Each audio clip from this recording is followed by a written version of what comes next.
Facebook এবং YouTube এবং টিকটকের মধ্যে ভাইরাল একজন আছে যার নাম হলো ওমর। তার কথাগুলো যুবকেরা ফলো করে এবং শেয়ারও দেয়, কপি লিঙ্ক করে করে ফর ইউর মধ্যে নিয়ে যায়, ভাইরাল করে দেয়।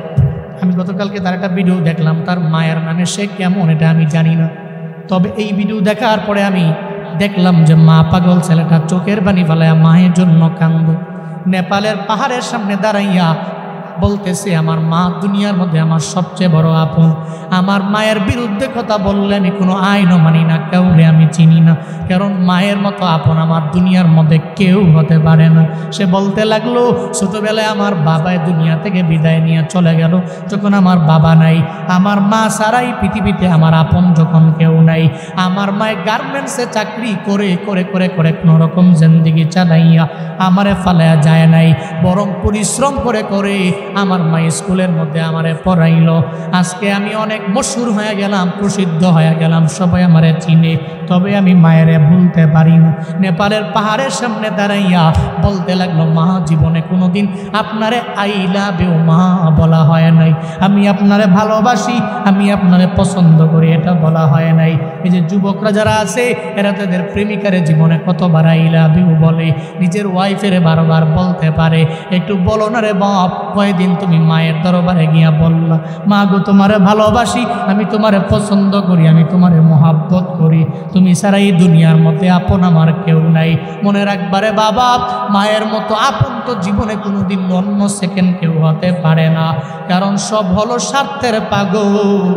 আর যা মা যে ভালোবাসা দেয় ওটার মধ্যে বিন্দু মাত্র পরিমাণ স্বার্থ নাই, চিল্লায় বলো ঠিক কিনা। ওমর নামক ওই ছেলেটা বলতে লাগলো, এরপরে আমার আপন আমার নানি, আমি জানি রে নানিরা নাতিদের বড় পছন্দ করে, বড় ভালোবাসে। নানার বাড়িতে গেলে নানি ঠান্ডা পানি দিয়া শীতের দিনে পিঠা পুলি বানা নাতির জন্য বসে থাকে, কি পরিমাণে মায়া করে, কি মহাব্বত করে। সে বলতে লাগলো, আমার নানিও আমার জন্য এত পরিমাণে অবদান, যদি জীবনে কোনোদিন একটা হেরিয়ার গাড়ি আমি কিনতে পারি, আমার মায়েরে ওঠামো, আমার নানিরে ওঠামো। যুবকেরা তোমরা অন্যান্য বিষয়গুলো টিকটক দেখা দেখে অন্যজনরে ফলো করো, তবে এটা কেন ফলো করো না? জীবনে কোনো দিন আইফোনের জন্য, বাইকের জন্য, টাকার জন্য তুমি তোমার মায়ের মনের মধ্যে আঘাত দিতে পারো না রে বাপ, তোমার বাবার মনের মধ্যে আঘাত দিতে পারো না, কারণ এরা যদি বদদুয়া দিয়া দেয়, এদের মনের মধ্যে যদি কষ্ট ঢুইকা যায়, বুলেট মিস হয়ে যেতে পারে। জীবনে কোনোদিন এই বদদুয়া এবং দোয়া মিস হতে পারে না। যেই মা বাবা দোয়া করলে আল্লাহ কবুল করে নেয়, জীবনে কোনোদিন ওই মা বাবার সাথে অন্যায় করা যাবে না, মা বাবার মনের মধ্যে আঘাত দেওয়া যাবে না রে বাপ। এদের থেকে তুমি দোয়া নিয়ে আগায়া যাও। মনে রাখবা, আব্বা আম্মা দুনিয়া থেকে যার বিদায় নিল, বড় এতিম হয়ে গেছে, ওর সাথেও জীবনে কোনোদিন কোনো অন্যায় আচরণ করা যাবে না, কারণ ওর মনটা তো এমনিতেই ভেঙ্গে চুরে চুরমার হয়ে গেছে। নবীজি মসজিদে নববী থেকে বের হয়ে একদিন বিকেলবেলা খেলার মাঠের কিনারা দিয়ে আমার মায়া নবী যখন যায়, খেলার মাঠের কিনারার মধ্যে দাঁড়াইয়া একজনে চোখের পানি ফালায়া ফালায়া কান্না করে, ছোট্ট একটা বালক, বয়স অনেক বেশি না, ছোট মানুষ। মায়ার নবী ডেকে বলে, ও ছেলে রে, কেন তুমি কান্দো, কেন কান্দো, কেন খেলার মাঠের মধ্যে যাও না, কেন খেলো না, আমারে বলো না। সঙ্গে সঙ্গে ছেলেটা আমার মায়ার নবীরে জানায়া দেয়, নবী খেলার মাঠের মধ্যে আমি যাই না কেন জানে? খেলার মাঠে গেলে আমার মায়ের কথা মনে পড়ে, আব্বার কথা মনে পড়ে, সব মনে পড়ে গেলে খেলতে পারি না, খেলার মাঠে যেতে পারি না। খেলার মাঠের কিনারায় দাঁড়ায় দাঁড়ায় কান্দি, কেন জানেন? কারণ আমার এই দুনিয়াতে মাও নাই, আমার বাবাও নাই, আমার ঘরও নাই, আমার বাড়িও নাই। মনে রাখবেন রে বাবা, একটা সন্তানের যখন বাবা হারায়া যায়, ওরা যদি কেউ জিজ্ঞাসা তোমার বাবা আসেনি, বলতে পারে, স্বাচ্ছন্দ্যে বলতে পারে আমার বাবা নাই, ইজি ফিল হয়। যদি একটা ছোট্ট বাচ্চার মা নাই, যদি মা হারায় ফেলে, ওরা যদি জিগাও তোমার মা আসেনি, দেখবেন তার বুকটা ফেটে চুরমার হয়ে যায়। এতটুকু বলতে পারে না যে আমার মা দুনিয়ায় নাই। ছোট্ট একটা বালকের মাও নাই, বাবাও নাই, কেউ নাই, ঘরও নাই, বাড়িও নাই। আমার মায়ার নবীর দরবারে বলতে লাগলেন, নবী গো, আমার মাও নাই, আমার বাবাও নাই, ঘরও নাই, বাড়িও নাই।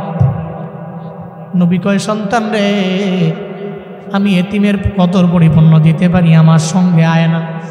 এতিমটাকে নিয়ে আম্মা জান আয়েশার ঘরের মধ্যে নবী নিয়ে গেল। মায়ার নবী যায় বলে, আয়েশা, এমন একজন এতিম আমি ঘরের মধ্যে নিয়ে আসলাম রে আয়েশা, যে এতিমের মাও নাই, বাবাও নাই, ঘরও নাই, বাড়িও নাই। তোমারে আজকে দেখে আম্মা বলবে, আমারে আজকে দেখে আব্বা বলবে, এতটুকু যাতে বুঝতে না পারে দুনিয়াতে ওর মা নাই, বাবা নাই, ঘর বাড়ি নেই। এতিমের জানায়া দেয়, আজকে থেকে তুমি আমারে বাবা বলবা, আর ঘরের মধ্যে আয়েশারে আম্মা বলবা। তুমি এটা মনে করবা না যে জগতে তোমার মাও নাই, তোমার বাবাও নাই। নবীজি সঙ্গে সঙ্গে এতিমটার বিষয়ে কথা বলে, আর পরে এতিমটারে সুন্দর কাপড় পরায়া দেয় আম্মা জান আয়েশা। কাপড়টা পরায়া দেওয়ার পরে মায়ার নবী যখন এতিমের নিয়া যায়, আর আঙ্গুল দিয়া দইরা দইরা আমার মায়ার নবী তারে বুঝায়, এতিম রে, কেন তোমারে আমি কদর করলাম, কেন ঘরের মধ্যে নিয়ে আসলাম জানোনি? কেন আমারে বাবা বলার জন্য বলি, জান আয়েশারে আম্মা বলার জন্য বলি জানো? আমি এতিম রে, এতিমের কদর আমি পরিপূর্ণ দিতে পারি, কারণ জগতে আমার বাবার কেমন চেহারা আমি দেখি নাই। দুনিয়াতে আসার পরে 6 বছর বয়সে আমি মারে হারাইছি। দুনিয়াতে যত এতিম আছে সমস্ত এতিমের লিডার আমার মায়ার নবী। মায়ার নবীর ছোটবেলার কাহিনী। এই ময়দানে এমন কোন নবীর উম্মত নাই যে জানে না। দুধমা হালিমার ঘরের মধ্যে আমার মায়ার নবী বড় হলেন। ওই জায়গা থেকে যখন মা আমেনার ঘরের মধ্যে, নিজ গৃহের মধ্যে যখন আমার মায়ার নবী আসলেন, হঠাৎ করে একদিন খেলাধুলা করার জন্য না খেলা দেখার জন্য নবী যায়। ঘর থেকে বের হয়ে যখন খেলার মাঠের কিনারায় গিয়ে দাঁড়ায় যায়, নবী খেলে না। নবী তাকায় দেখে ছেলেরা কেমনে খেলাধুলা করে। মাঠের কিনারার মধ্যে দাঁড়াইয়া একটা পর্যায়ে সন্ধ্যা হয়ে গেল, নবী বাড়ির মধ্যে যায় না। সব শিশুরা এক এক করে বাড়ির মধ্যে চলে গেল, নবী যায় না। ওদিকে মা আমেনা চিন্তায় পড়ে গেলেন, সন্ধ্যা হয়ে গেল, কেন আমার ছেলে বাড়ির মধ্যে আসে না? মা আমেনা ঘর থেকে দরওয়াজাটা ওপেন করে বের হয়ে তাকায় দেখে শিশুরা খেলার মাঠ থেকে খেলাধুলা করে বাড়ির মধ্যে চলে যায়। কই, শিশুরা রে, মুহাম্মদের দেখছো নি? আমি মারে জানাও। কই, মুহাম্মদের চিনি না, তবে দেখছি খেলার মাঠের কিনারায় দাঁড়াইয়া কে যেন চোখের পানি ফালায়া ফালায়া ফালায়া কান্দে। কে যেন চোখের পানি ফালায়া কান্দে। মা আমেনা তো বুঝতে বাকি নাই, এটা আমার মুহাম্মদ ছাড়া কেউ হতে পারে? মুহাম্মদ। মা আমেনা ঘর থেকে বের হয়ে চলে গেলেন, খেলার মাঠের কিনারার মধ্যে গেলেন। যা বলে, মুহাম্মদ রে, ও বাবা, মুহাম্মদ রে, ও বাবা, বল তোরে কে মারলো? আমি মায়েরে বল না। মায়ার নবী জানায়া দে, মা আমার কেউ আমারে মারে নাই, কেউ আঘাত করে নাই, কেউ মারছে, জন্য আমি কান্দি না। সন্ধ্যা চলে আসার পরে সব ছেলেরা এদের বাবার আদর পায়া বাড়ির মধ্যে যেতে পারে। প্রতিদিন আমি খেলার মাঠের কিনারার মধ্যে দাঁড়ায়া থাকি। আমার বাবাই কেন আসে না? কেন আমার বাবাই গালের মধ্যে আমার চুমু দেয় না?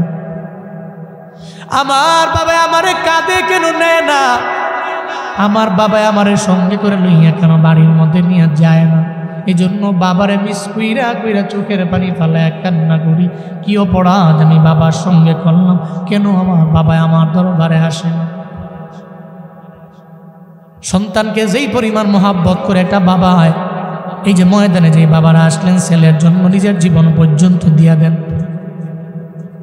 দিনরাত পরিশ্রম করে কারখানায় এত কাজ, এত পরিশ্রম করলেন কার জন্য? কই, ছেলের জন্য, মেয়ের জন্য করি।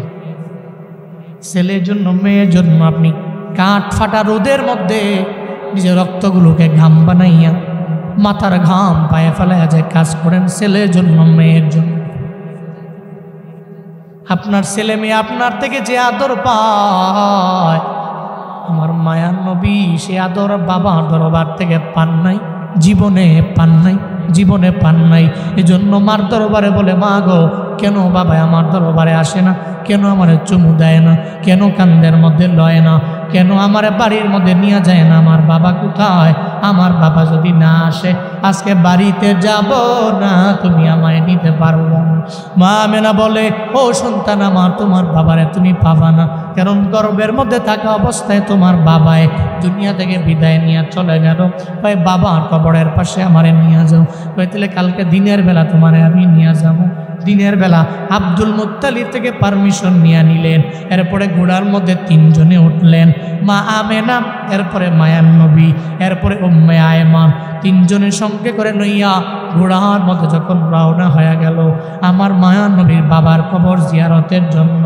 যখন বাবার কবরের পাশে যায় মা আমেনা জানায় দেয়, মুহাম্মদ রে, ওই যে তাকায়া দেখো না, ওইটা তোমার বাবার কবর, ওখানে গেলে তুমি তোমার বাবার কবরটা খুঁজে পাবা, এরপরে বাবার কবর তুমি দেখতে পারো না।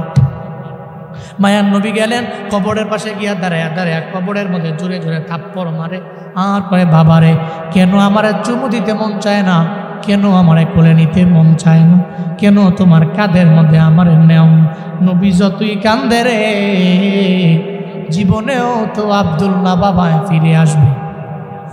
কবরের পাশ থেকে আমার মায়ান নবী যখন দূরে চলে গেলেন, মা আমেনা চোখের পানি ফালায়া ফালায়া দূরে দাঁড়ায় দাঁড়ায় কান্দে। মা আমেনা কয়, মুহাম্মদ রে, দেরি করা যাবে না, চল না, বাড়ির মধ্যে চলে যাব।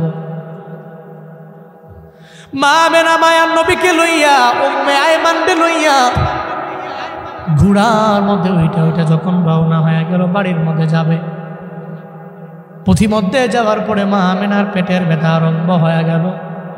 মা আমেনা বলে, উম্মে আয়মান রে, একটু ঘোড়া থেকে নামাও, কেন যেন পেটের ব্যথা মনে হয় বেড়ে গেল। ঘোড়া থেকে নামলে মনে হয় পেটের ব্যথা ভালো হতে পারে রে উম্মে আয়মান।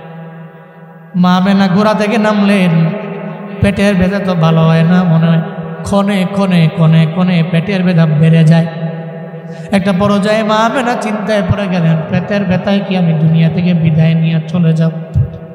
যদি আমি বিদায় নিয়ে চলে যাই, আমার মুহাম্মদের কি উপায় হবে আমার জানা নেই। মা আমেনা চোখের পানি ফেলে কান্দি, আর আমার মায়ার নবীর দিকে তাকায়া তাকায়া মনে মনে চিন্তা করে, যদি আমি বিদায় নিই, আমার ছেলের কি উপায় হবে? তার বাবাও থাকবে না, তার মাও থাকবে না দুনিয়া। একটা পর্যায়ে মা আমেনা দুনিয়া থেকে বিদায় নিবে এমন একটা ভাব যখন হয়ে গেল, বুঝতে পারলেন চলে যাব। সঙ্গে সঙ্গে আমার মায়ার নবীরে বলল, মুহাম্মদ রে, বুকের মধ্যে আয় না, আমার বুকের মধ্যে আয় না। বুকের মধ্যে নিয়ে নিয়া সঙ্গে সঙ্গে আবার মায়ার নবীরে বলতে লাগলেন, ছোটবেলায় বাবার আদর কেমন বিন্দু মাত্র পরিমাণ তুমি পাও নাই, আমি মাও মনে হয় আজকে দুনিয়া থেকে বিদায় নিয়ে চলে যাওয়া লাগবে, আমি মাও চলে যাব। জীবনে কান্দো না, তোমার সম্মান বেড়ে যাবে, মর্যাদা বেড়ে যাবে, শান বেড়ে যাবে, মান বেড়ে যাবে। মা যে নবীর জন্য দোয়া করে দিছে, আল্লাহ নবীর দাম কি বাড়ায় না? এই জায়গা থেকেও কত আশেকের রাসূল আছে, দেখবেন রাতের বেলা গভীর রাতে আমার নবীর কাহিনী শুই না, চোখের পানি ফালায়া ফালায়া কান্না করে করে বালিশ ভিজায়া ফেলে। কেন কান্না করে? আমার মায়া নবীর মায়ায় পড়ে, ইশকে পড়ে আশেকটা কান্না করে। নবী তো জানে নবীর একদল উম্মতেরা এমন আসবে যারা নবীর জন্য চোখের পানি ফালায়া কান্না করবে। শুধু তাই না রে বাবা, নবীর জন্য কান্দি এখানেই তো বান্দা শেষ না। একটা রিক্সাওয়ালারেও যদি জিগাই, ও রিক্সাওয়ালা, মনের মধ্যে কোনো আশা আসেনি, জানায়া দাও।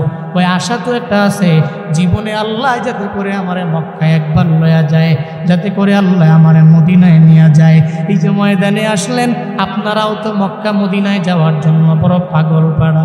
কেউ যদি হজে যায়, কেউ যদি ওমরায় যায়, আপনি যে বলে দিলেন, ভাই বাইতুল্লাহ গিলাফের মধ্যে ধইরো, আমি গুনাহগারের জন্য রবের দরবারে দোয়া কইরা দিও, আল্লাহ যাতে করে জীবনে একবার আমারে মক্কায় লয়া যায়, আল্লাহ যাতে করে আমারে মদিনায় নিয়ে যায়।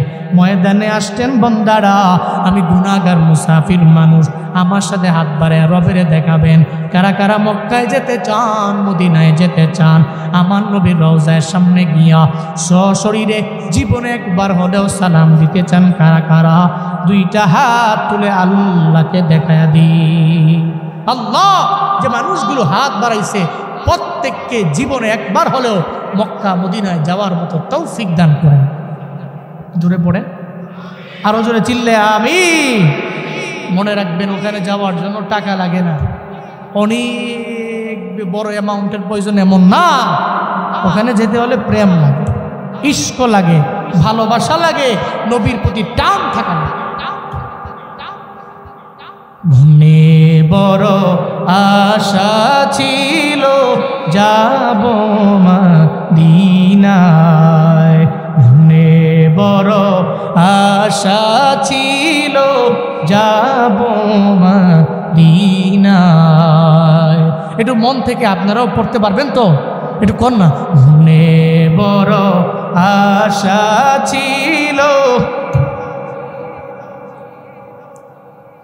সালাম আমি করব গিয়ে, সালাম আমি নবীর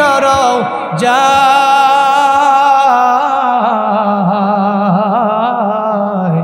মনে বড় আশা ছিল, মনে বড় আশা ছিল,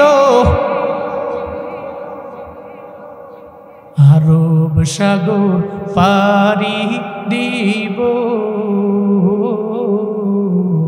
নাই কই আমার তরি পাখি নয় তো উড়ে যাব জানাতে করি। আমার আশায় আছি সম্বল নাই, আশায় আছি করি কেউ পায়।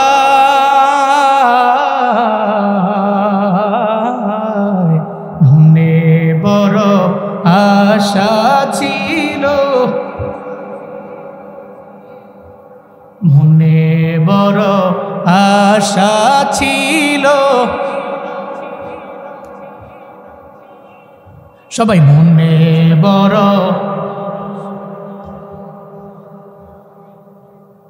আল্লাহ জীবনে একবার হলেও মক্কা মদিনায় যাওয়ার মতো তৌফিক প্রত্যেকটা নবীর উম্মতকে দান করেন। জোরে পড়েন আমিন, আর একটু আওয়াজ করে পড়েন আল্লাহুম্মা আমিন। নবীজি কানলেন কেন? উম্মতের জন্য। জিবরাইলকে বলছেন আগে আল্লাহর কাছে যাও না, দেখো আল্লাহ কি বলে। উম্মতের চিন্তায় কান দিয়ে আমি চলে যাওয়ার পরে আমার উম্মতের জিম্মাদারির দায়িত্ব কে নিবে আগে জানবো, শুনবো, পারমিশন দিব কি দিব না এরপরে বলবো। জিবরাইল চলে গেলেন রবের দরবারে, যায় বলে আল্লাহ গো, আপনার নবী তো পারমিশন দেয় না, অনুমতি দেয় না। কি বলে আমার নবী? আপনার নবী বলতে চায় চলে যাওয়ার পরে, নবীর চলে যাওয়ার পরে উম্মতের জিম্মাদারির দায়িত্ব কে নিয়ে নিবে শুনবার চায়। আল্লাহ কয় জিবরাইল আমার নবীর দরবারে দূরায়া যাও, নবীরে গিয়া জানায়া দেও নবীর চলে যাওয়ার পরে নবীর উম্মতের জিম্মাদারির দায়িত্ব আমি আল্লাহ সাহাবীরে দিব না, তাবিঈনরে দিব না, তাবিঈনরে দিব না, দুনিয়ার কোনো পীরেরে দিব না, ডোনাল্ড ট্রাম্পের হাতে হবে না। নবীর উম্মতের জিম্মাদারির দায়িত্ব আমি আল্লাহ স্বয়ং নিজেই নিয়ে নিলাম। শুধু তাই না, ও জিবরাইল আমার নবীর দরবারে যা জানায়া দাও, আমার নবীরে গিয়া বলে দাও নবীর উম্মতের আগে কেউ জান্নাতে ঢুকতে পারবে না। চিল্লায় পড়া যাবে কি মারহাবা? নবীর উম্মতের আগে কেউ জান্নাতে ঢোকার প্রবেশাধিকার। আল্লাহ জান্নাত যেদিন বানাইছেন জান্নাতের দরওয়াজার মধ্যে একজন দারোয়ান রাখছে। দারোয়ান যখন দরওয়াজার মধ্যে দাঁড়ানো, আল্লাহ পাক জানায়া দিলেন এই জান্নাতের ভিতরে প্রথমবার ঢুকবে আমার নবী, এরপরে আমার নবীর উম্মতেরা। অন্য কোন নবী আর নবীর উম্মতেরা আমার নবীর উম্মতের আগে জান্নাতের মধ্যে ঢুকতে পারবে না। হাসরের ময়দানে আমার মায়ার নবী মাকামে মাহমুদের মধ্যে সিজদায় পড়ে পড়ে আমার মায়ার নবী যখন কান্না করবে, আল্লাহ পাক সেদিন বলবে নবী মাথা উঠান, এরপরে উম্মতের যারে মন চায় সুপারিশ করে নিয়ে যান। উম্মতদেরকে ধরে ধরে ধরে ধরে জান্নাতের দরওয়াজার সামনে গিয়ে যখন দাঁড়ায় যাব, দরওয়াজার সামনে দাঁড়ানোর পরে দারোয়ান বলবে, কে আপনি, কি আপনার পরিচয় বলেন না। আমি মুহাম্মদ সাল্লাল্লাহু আলাইহি ওয়াসাল্লাম উম্মতদেরকে নিয়ে জান্নাতে ঢোকার জন্য দরওয়াজায় দাঁড়াইলাম।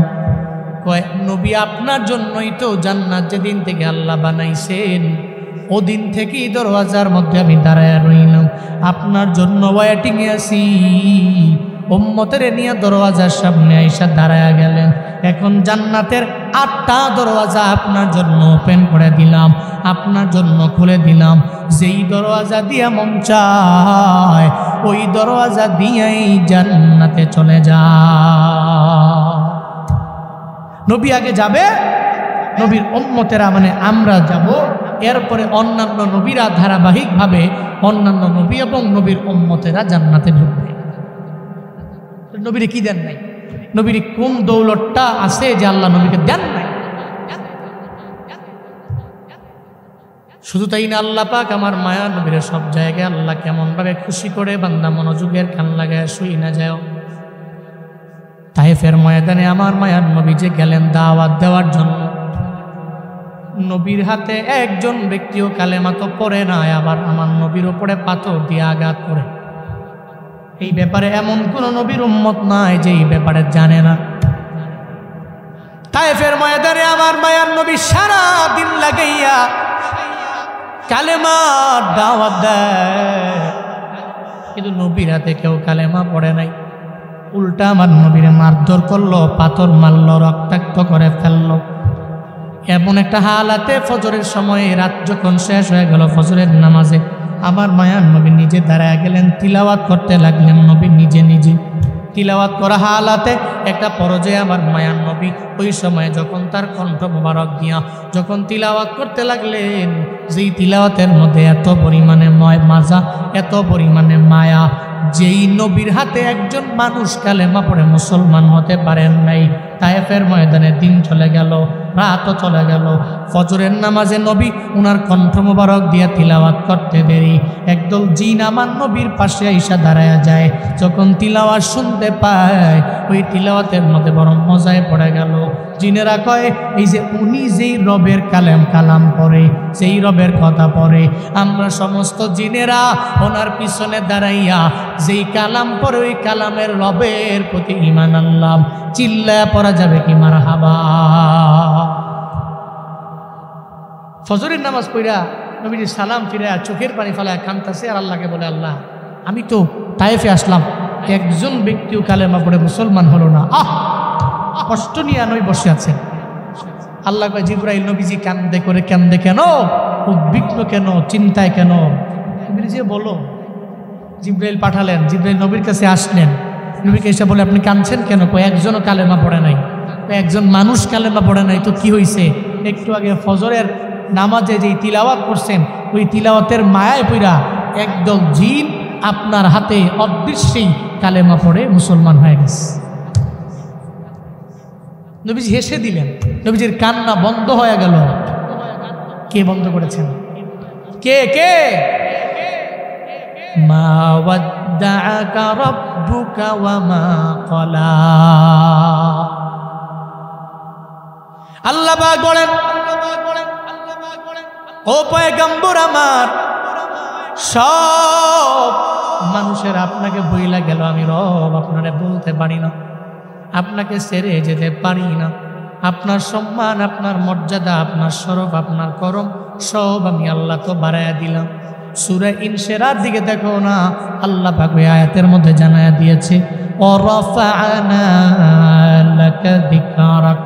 আপনার জিকির, আপনার সম্মান, আপনার মর্যাদা সমস্ত কিছু আমি আল্লাহ বুলন্দ করে দিলাম। সব আমি বাড়িয়ে দিয়েছি, বৃদ্ধি করেছি, উঁচু করেছি, বৃদ্ধি করেছি, বুলন্দ করে দিয়েছি।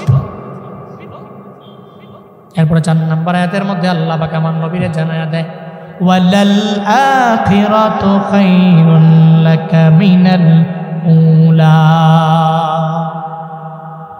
নবী হে, আপনার শেষের জীবনটা শুরুর জীবনের চাইতে, প্রাথমিক জীবনের চাইতে সুখের হবে, আরো কল্যাণময় হবে। সফলতার দ্বার পর্যন্ত পৌঁছবেন শেষের জীবনে, মানে প্রথম থেকে শেষেরটা মধুর হবে বেশি। সুবহানাল্লাহ পড়বেন না? ঠিক সূরা ইনশিরাতে আল্লাহ বলছেন ফাইন্না মাআল উসরি ইউসরা, ইন্না মাআল উসরি ইউসরা, নিশ্চয়ই কষ্টের পরে আছে কি? নিশ্চয়ই কষ্টের পরেই তো সুখ, দুঃখের পরেই তো সুখ। আপনি ধরেই যে সুখী এমন না তো। একটা পর্যায়ে এমন হবে আপনি 3 বেলা খাবারের জায়গায় 2 বেলা পাবেন, 1 বেলা পাবেন না। 1 বেলা পাবেন, 2 বেলা পাবেন না। আপনি দুঃখের সাগর পাড়ি দিয়ে দিয়ে দিয়ে চেষ্টা করে শ্রম দিয়ে এমন একটা হালাতে আল্লাহ পাক একদিন আপনাকে নিয়ে যাবে, এই দুঃখের পরে এমন এক সুমহান সুখ আল্লাহ পাক আপনাকে দিবে। এই সুখ পেয়ে আপনি রবের এমন কৃতজ্ঞ হবেন যে আল্লাহ আমি ছিলাম কি, আমাকে বানালেন। সমাজে এমন অনেক নজির প্রমাণ আছে, অনেক আছে। আগে খাইতে পারত না, মানুষের বাড়িতে কাজ করত, লেবার ছিল, দিন মজুর ছিল, কিন্তু 5 বছর 10 বছর 15 বছরের ব্যবধানে আল্লাহ তাকে সম্মানিত করেছেন, মর্যাদার আসনে আসীন করেছেন, আল্লাহ তাকে দামি করেছেন, বহু বড় টাকাওয়ালা বানিয়েছেন। আছে না নাই? আছে না নাই? এরকম আছে। এর মানে বোঝা গেল জীবনটা এমনই। কাটাহিরি ক্ষান্ত কেন কমল তলিতে, দুঃখ বিনা সুখ লাভ হয় কি মহিতে। পদ্ম ফুল আনবেন, কাটার দাগ খাবেন না, বিষয়টা এমন না তো।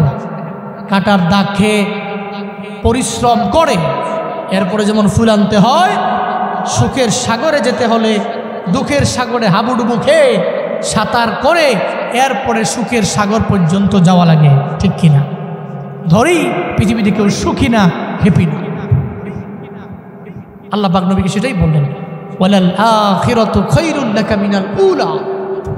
আপনার শেষ শুরুর চাইতে আরো বেশি উত্তম। সফল শেষে আপনি শুরুতে না। যেমন মাক্কি লাইফের মধ্যে আমার মায়া নবীর উপরে কি পরিমাণে টর্চার করলো, জুলুম করলো, নির্যাতন করলো আবু জাহালের দলেরা। বাইতুল্লাহর কিনারার মধ্যে আমার নবী মুসলিম সাহাবাদের নিয়ে যখন নামাজের মধ্যে দাঁড়ায় যাইতেন, মায়ান নবীর দেহ মুবারকের মধ্যে উটের নারী বুড়িগুলো পর্যন্ত এরা চাপায়া দিত।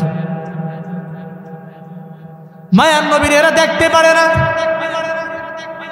নবী যখন বয়ান করে কানের ভিতরে শাহাদাতি আঙ্গুলটা দিয়া ধইরা রাখে, ওই মোহাম্মদ এক কথা আমরা শুনতে রাজি না। মক্কায় যেই মানুষগুলো নবীরে ব্যথা দেয়, মদিনায় যাওয়ার পরে মদিনার শিশুরা, মদিনার কিশোররা আমার মায়ার নবীরে কিভাবে বুকের মধ্যে নেয়, কি সুন্দর করে আমার মায়ার নবীরে অ্যাকসেপ্ট করে নেয়, গ্রহণ করে নেয়। শুধু তাই না রে বাবা, হুদায়বিয়া সন্ধির মাধ্যমে যেই মক্কার মানুষেরা এত পরিমাণে আমার মায়ার নবীরে কষ্ট দিল, বিতাড়িত করলো, ওই মক্কাটাও তো বিজয় হলো আমার মায়ার নবীর হাতের মধ্যে আল্লাহ পাক দিয়া দিলেন। মক্কা বিজয় হয়ে গেল, নবীরে আল্লাহ পাক দিয়া দিলেন। আল্লাহ কয় চিন্তা করার দরকার নাই, আপনার শুরুর জীবন থেকে শেষের জীবনটাতে আমি আল্লাহ সুমহান সুখ দিয়া ভরপুর করে দিব। চিল্লায়া পড়বেন কি মারহাবা। আল্লাহ পাক বলেন ওয়ালা সাউফা ইউতিকা রাব্বুকা ফাতারদা আলাম ইয়াজিদকা ইয়াতীমান ফাআওয়া। আল্লাহ পাক বলেন ও পয়গম্বর আমার, অচিরে আপনার রব আপনার এমন কিছু দিবেন যা পেয়ে আপনি রাজি হয়ে যাবেন, যা পেয়ে খুশি হয়ে যাবেন, যা পেয়ে আপনি সন্তুষ্ট হয়ে যাবেন। সূরাত আদ-দুহার শপথ করার পরে 3টা আয়াতের মধ্যে আল্লাহ পাক আমার নবীরে এনশিওর করলেন, আপনাকে আমি আল্লাহ অচিরে এমন কিছু দিব, এমন কিছু আমি আল্লাহ আপনাকে দিব, আপনি পেয়ে যাবেন। এই 3টা কথা বলে আল্লাহ নবীরে জানিয়ে দিলেন। আবু জাহালের কথা কানের মধ্যে নেওয়ার দরকার নাই, উতবার কথা কানে নেওয়ার প্রয়োজন নাই, সাইবার কথা কানে নেওয়ার প্রয়োজন নাই, ওয়ালিদ ইবনে মুগিরার কথা কানে নেওয়ার প্রয়োজন নাই। আমি আল্লাহ আপনাকে জানিয়ে দিলাম 3টা আয়াতের মাধ্যমে এমন কিছু আমি আল্লাহ অচিরে আপনাকে দিব, যেটা পেয়ে আপনি খুশি হয়ে যাবেন। চিল্লায় পড়া যাবে কে সুবহানাল্লাহ। 3টা আয়াতে কসম খাওয়ার 2 আয়াতের পরে এরপরে 3 আয়াতে এটাই এনশিওর করেছেন যে আপনাকে এমন কিছু দিব, খুশি হবেন আপনি। 1 নম্বরে তো ভুলবো না, মা ওয়াদ্দাকা রাব্বুক, আপনার রব আপনাকে ছেড়ে যাবে না, ভুলে যাবে না, কোথাও যাবে না। 2 নম্বরে শুরুর জীবনটা কষ্টের, শেষের জীবনটা এর চাইতে সুখের। 3 নম্বর আয়াতে অচিরে এমন কিছু দিব যা আপনি রাজি হয়ে যাবেন। 5টা আয়াত গেল। এরপরে 3 আয়াতে আল্লাহ পাক রব্বুল আলামিন নবীকে স্মরণ করিয়েছেন অতীত জীবনের কথা। অতীত জীবনের কথা কেমন স্মরণ করিয়েছেন? আপনার প্রেজেন্ট লাইফে আপনি কেমন ছিলেন দেখেন তো। আলাম ইয়াজিদকা ইয়াতীমান ফাআওয়া। আল্লাহ পাক বলেন, আলাম, হামজা ইস্তেফাম দ্বারা প্রশ্ন করছেন, আলাম ইয়াজিদকা, আমি কি আপনাকে পাইনি ইয়াতীমান, এতিম অবস্থায়? আমি আল্লাহ কি আপনাকে এতিম অবস্থায় পাই না? এরপরে আমি আল্লাহ কি আপনাকে আশ্রয় দেই নাই? নবীজি এতিম ছিলেন, এতিম অবস্থা থেকে আল্লাহ নবীকে আশ্রয় কি দেন নাই? দেন নাই, আশ্রয় দিয়েছেন। এরপরে আল্লাহ পাক বলেন, ওয়াজাদাকা দাল্লান ফাহাদা ওয়াজাদাকা আইলান ফাআগনা।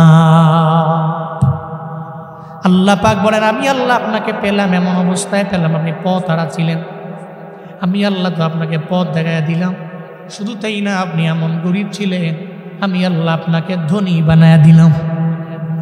3টা আয়াতের মধ্যে আপনি কি ছিলেন, আমি আল্লাহ আপনাকে কি বানায়া দিলাম, এ ব্যাপারে আল্লাহ নবীকে জানায়া দিলেন। অতীত লাইফের কথা আল্লাহ আমার মায়ার নবীর স্মরণ করে জানায়া দিলেন, আপনি কি ছিলেন, আমি আল্লাহ আপনাকে কি বানাইলাম।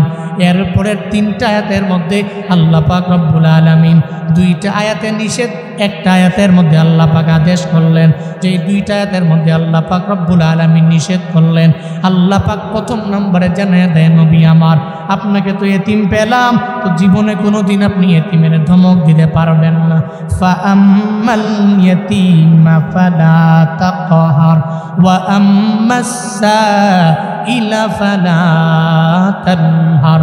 জুড়ে বলেন আল্লাহু আকবার, আরো জোরে আল্লাহু আকবার। আল্লাহ পাক বলছেন, আপনি তো এতিম ছিলেন, পেয়েছি, আশ্রয় দিয়েছি। আপনি গরিব ছিলেন, ধনী বানিয়েছি। পথ হারা ছিলেন, পথ দেখিয়েছি। এখন কাজ কি জানেন? 1 নম্বর কাজ হলো, জীবনে কোনোদিন কোনো এতিমের ধমক দেওয়া যাবে। নবীজি ওনার লাইফে কোনো একটা এতিমকে দেখার পরে ধমক দিয়েছেন, তাড়িয়ে দিয়েছেন, গালি দিয়েছেন। এ নজির, এ প্রমাণ পৃথিবীর কোনো নাস্তিক সেকুলার দেখাতে পারবে? বরং শত শত হাদিস আছে আমার মায়ার নবী এতিমদের সাথে কেমন আচরণ করলেন। নবীর সামন দিয়ে হাইটে গেছে এতিম, যার মাও নাই, যার বাবাও নাই, নবী তার মাথার মধ্যে হাত বুলান নাই। এমন কোনো প্রমাণ পৃথিবীর কোনো মানুষ প্রমাণ করতে পারবে না। কারণ মায়ার নবী এতিম রে, এতিমের কদর আমার মায়ার নবী পরিপূর্ণ দিতে জানেন। বাবা, এই ময়দানে যারা মা বাবা হারাইছো, এই সমস্ত মা বাবা হারা এতিম, এরা কদর দিতে জানে। আরেকজন এতিমের কদর বোঝে যার মাও নাই, যার বাবাও নাই।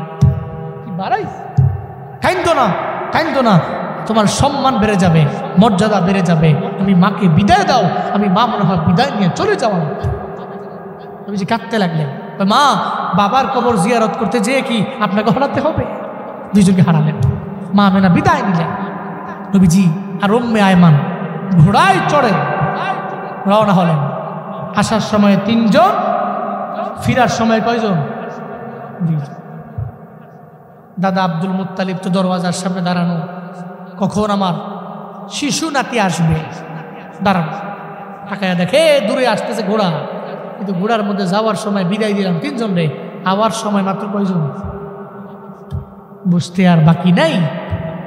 একজন মোহাম্মদ হারায় ফেলছে, একজন তো আগে হারাইছে, আর একজন হারায় ফেলছে।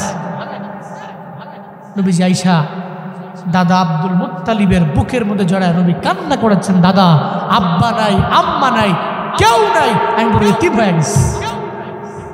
শুধু আপনি আমার প্রটোকল দিতে পারেন, পৃথিবীর কেউ নেই।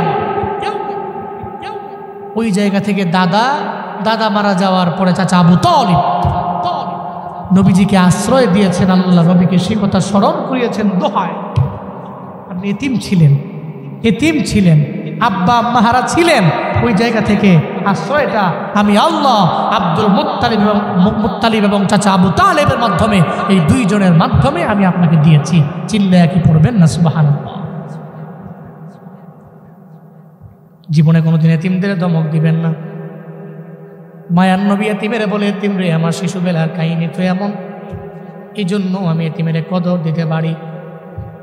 এতিমটারে একটু দূর নিয়ে যাওয়ার পরে বলে, এতিম রে, তুই আমার কাঁধের মধ্যে আয় না, আমার কাঁধের মধ্যে তোরে নিব, এরপরে আমি তোরে মসজিদে নববীর মধ্যে নিয়ে যাব।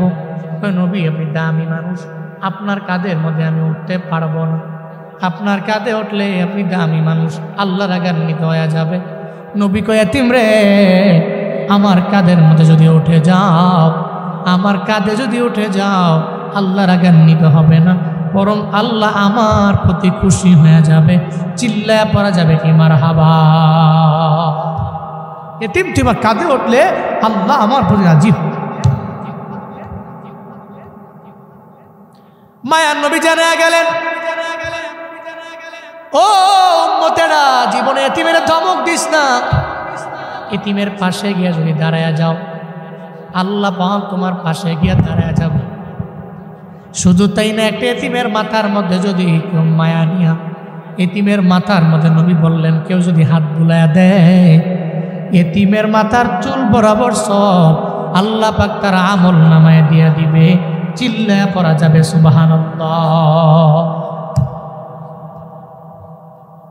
আল্লাহ পাক বলেন, জীবনে কোনোদিন এতিমদেরকে ধমক দেওয়া যাবে না। এরপরে আল্লাহ পাক রব্বুল আলামিন জানায়া দেয়, ওয়া আম্মাস সাইলা ফালা তানহার। জীবনে কোনোদিন কোনো সাইল, এর মানে ভিখারি আছে না নাই? আছে না নাই? দরওয়াজার সামনে, বাজারে গেলে, বিভিন্ন জায়গায় গেলে ভিখারি সামনে দাঁড়ায় আছে, আমারে কিছু দাও, এগুলা নিয়ে আমি কোনো রকম চলবো, আল্লাহর হস্তে দান করা।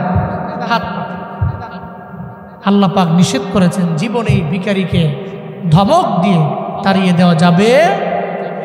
আখিরাতের প্রতি যাদের বিশ্বাস আছে, ইয়াকিন আছে, আকীদা আছে, সূরাতুল মাউন পড়েন। কোন সূরা? মাউন, আপনাদের পরিচিত না? এটা ফেমাস সূরা আপনাদের কাছে, 10টা সূরার মধ্যে একটা সূরা মাউন পড়েন। এই সূরা মাউনে আল্লাহ পাক বলেছেন, একমাত্র এতিমদেরকে গলা ধাক্কা দিয়া তাড়ায়া দেয় তারা আখিরাতের দিনের প্রতি মিথ্যা প্রতিপন্ন করে, যারা একমাত্র তারাই আখিরাতের দিনের প্রতি ঈমানও আনে না, এরাই এতিমদেরকে ঘাট ধরে ধাক্কা দিয়ে দাঁড়ায়। আরাইতাল্লাযী ইউকাযযিবু বিদ্দীন ফাযালিকাল্লাযী ইয়াদউল ইয়াতীম ওয়া লা ইয়াহুদ্দু আলা তুআমিল মিসকিন। আল্লাহ পাক বলছেন, আপনি কি দেখেছেন? আরাইতা আল্লাযী ইউকাযযিবু বিদ্দীন, যে ব্যক্তিটা দিনকে, দ্যাট মিন্স আখিরাতের দিনকে মিথ্যা মনে করে, দেখছেন এদেরকে? এরাই তো তারা। ফাযালিকাল্লাযী ইয়াদউল ইয়াতীম, এরা তো তারাই যারা এতিমদেরকে তো খাওয়ায় নাই, ঘাড় ধরে ধাক্কা দিয়ে এতিমকে বিতাড়িত করে। ওয়ালা ইয়াহুদ্দু আলা তুআমিল মিসকিন, এবং মিসকিনদেরকে খাওয়াইতে নিজেও খাওয়ায় না, আর একজনকে ইন্সপায়ার করে। এই জন্য আখিরাতের দিনের প্রতি ঈমান যাদের আছে, তারা জীবনে কোনোদিন এতিমদেরকে ধমক দিতে পারে, সাইল ভিখারিকে ফিরিয়ে দিতে পারে না, নিঃস্ব অসহায় মানুষের পাশে গিয়ে দাঁড়ায়। এট লাস্ট আয়াতে আল্লাহ পাক রব্বুল আলামিন বলেন, ওয়া আম্মা বিনি'মাতি রাব্বিকা ফাহাদ্দিস। আপনার রব এ জীবনে আপনাকে যা দিয়েছেন, এই সমস্ত কথাগুলো আপনি মানুষের কাছে, নিয়ামতের কথাগুলো বর্ণনা করেন, মানুষের কাছে বলেন। আল্লাহ নবীকে বলার মানে কি? নবীকে বলা মানে উম্মতে মুহাম্মদীকে বলা। নবীকে বলা মানে কি? উম্মতে মুহাম্মদীকে। আমাদের মধ্যে তো এমন আছে, দেখবেন মাঝে মাঝে জিজ্ঞেস করলে, গ্রামে আছে এমন অনেক মুরব্বী, কি মুরব্বী কেমন আছেন, জীবনে কোনোদিন বলে না যে আলহামদুলিল্লাহ ভালো আছে। কেমন আছেন? কি এর ভালা, কোন রকম আছে আর কি, চলি আর এটা বলা যাবে না। মুসলমান আল্লাহ যা নিয়ামত দিয়েছেন এই নিয়ামতের কথা মানুষকে বলেন, খালি দুঃখের কথাগুলো শেয়ার করুন। আল্লাহ যে সুখ দিয়েছেন, অনেক টাকা পয়সা মালিক বানিয়েছেন, এগুলো শেয়ার করি না। নিয়ামতের কথা মানুষকে বলবো, বর্ণনা করব। আল্লাহ পাক নবীকে আদেশ দিয়েছেন, এর মানে নবীর মাধ্যমে নবীর সমস্ত উম্মতকে আল্লাহ আদেশ দিয়েছেন। আল্লাহ আমাদের সবাইকে নিয়ামতের শুকর আদায় করে মরার তৌফিক দান করেন। জোরে পড়ে না আমিন। আর একটু আওয়াজ করে চিল্লায় পড়তে হবে আমিন। তাহলে সূরাত আদ-দুহা থেকে আমরা শিক্ষা খুঁজে বের করি।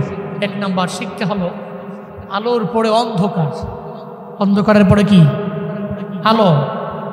এর মানে 24 ঘন্টা আলো ভালো লাগবে না, অন্ধকারও ভালো লাগবে না। শিক্ষা হলো আলোর পরে অন্ধকার, এর মানে অন্ধকারই ছাড়া চিরজীবন থাকবে এমনটা নয়। এই অন্ধকারের পরে আলো আনতে পারে কে? সবাই বলতে হবে কে? তাহলে জীবনে চলার পথে দুঃখ, কষ্ট, বিপদ, মুসিবত এগুলো ভরপুর হয়ে যাবে, অসুবিধা নেই তো, অসুবিধা নাই। এই দুঃখের পরে, এই কষ্টের পরে সুমহান সুখ আমার জন্য আপনার জন্য কে রেখেছেন? আল্লাহ রেখেছেন। এই চিন্তা 1 নম্বর, এই শিক্ষা বাড়িতে নিয়ে মৃত্যু পর্যন্ত চলবেন। জীবনে বিপদে পড়লে, মুসিবতে পড়লে মনে করবেন আল্লাহ আমারে ফেলাইছেন, তো বিপদ থেকে উত্তরণের পথ তো আল্লাহ বের করতে পারে। আমি আল্লাহর উপর তাওয়াক্কুল কইরা, ভরসা কইরা মুতাওয়াক্কিলিন বান্দাদের অন্তর্ভুক্ত হয়ে চললে হবে। কারণ মা ওয়াদ্দাআকা রাব্বুক ওয়া মা ক্বালা, আল্লাহ যেরকম নবীকে বলছেন ছেড়ে যায় না, তো নবীর উম্মতেরও আল্লাহ ছেড়ে যায় না। বান্দা বিপদে পড়লে ডাকলে ওয়া কানা হাক্কান আলাইনা নাসরুল মুমিনিন, আল্লাহ পাক বলছেন মুমিনদেরকে সাহায্য করা আমি আল্লাহর উপরে ওয়াজিব হয়ে যায়, ওয়াজিব হয়ে যায়। আল্লাহ নিজের প্রতি নিজেরটাই ওয়াজিব।